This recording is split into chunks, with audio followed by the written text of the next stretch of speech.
Catch Me If You Can is certainly a deviation from, stylistically, from the films that Stephen has been doing through the years. And I would just mention at the outset that it's incredible to me that this is our 20th film that we've done together. Can you imagine?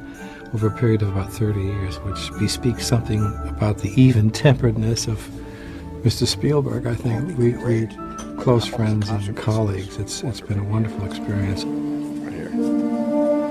So great, so great. And in all of those years, we never really have done a piece like this. Catch Me If You Can, it's really a sort of bonbon, if you like. It's light, it's amusing and entertaining.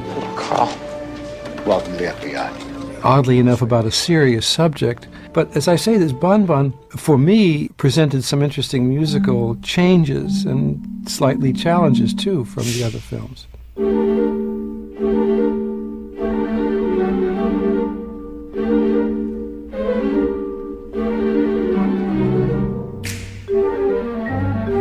It takes place in the 1960s, so some of the music, particularly the opening music, has a kind of 60s swagger to it and has a jazz saxophone that you would hear in that period.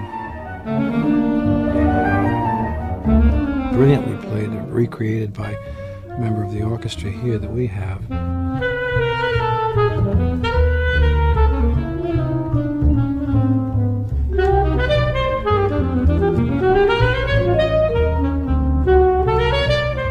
And so that's been fun.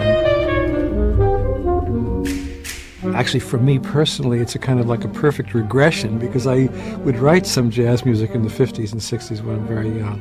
So it made a kind of a loop for me, a regressive loop, if you like.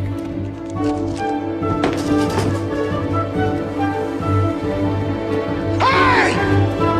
Most of the music is playful and whimsical, and there's material that I call closing in, that as the FBI gets closer and closer and closer to our subject and tracking him down for prosecuting him, this sort of jazzy music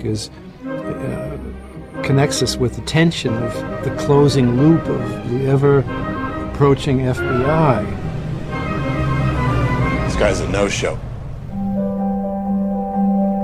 For Frank's character, and he does go through all of these different permutations and disguises and so on. His music is really uniform.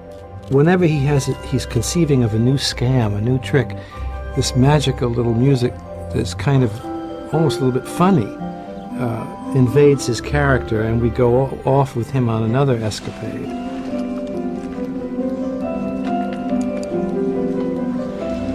Must have slipped right off your neck. And that little trigger, that little musical trigger, is always the same.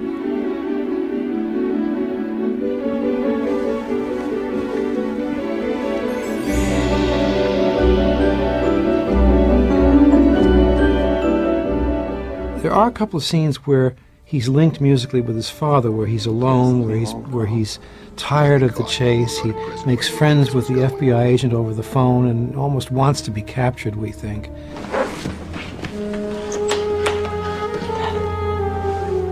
It's over. I'm gonna stop now. We also use period top 40s hit tunes. Carl, get me in the car, please. The look of love is in your eyes. Hello? Hey.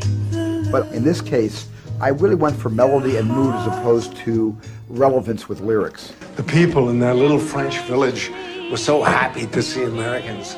They decided to put on a show for us. And there's old-fashioned songs like Embraceable You, the Judy Garland version, and Come Fly With Me, the Frank Sinatra version. Come fly with me, let's fly away.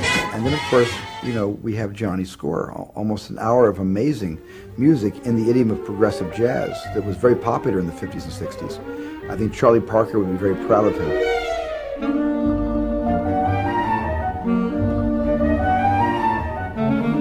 Catch Me If You Can has been a good opportunity for me to revisit some part of myself that's been slumbering dormant for a few decades now.